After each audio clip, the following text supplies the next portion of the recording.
Neat పరీక్షలో అక్రమాలు జరిగాయనే ఆరోపణలతో కేంద్రం అప్రమత్తమైంది. దీనిపై ఉన్నత స్థాయి కమిటీ ఏర్పాటు చేసింది కేంద్ర విద్యాశాఖ. కమిటీ ద్వారా దర్యాప్తు చేస్తామని ఎన్టీఏ డీజీ సుబోధ్ కుమార్ తెలిపారు. యూపీఎస్సీ మాజీ చైర్మన్ సారథ్యంలో 4 సభ్యులతో కమిటీ వేయాలని నిర్ణయించారు. వారం రోజుల్లో సిఫార్సులతో నివేదిక వస్తుందని తెలిపారు. 1500 మందికి పైగా అభ్యర్థులకిచ్చిన గ్రేస్ మార్కుల్ని కమిటీ సమీక్షిస్తుందన్నారు.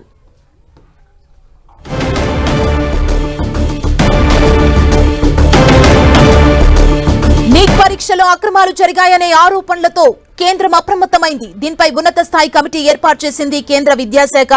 కమిటీ ద్వారా దర్యాప్తు చేస్తామని ఎన్టీఏ డీజీ సుబోధ్ కుమార్ తెలిపారు.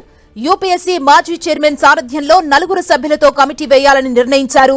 వారం రోజుల్లో సిఫార్సులతో నివేదిక ఇస్తుందని తెలిపారు. 1500 మందికి పైగా అభ్యర్థులకు ఇచ్చిన గ్రేస్ మార్కుల్ని కమిటీ సమీక్షిస్తుందన్నారు.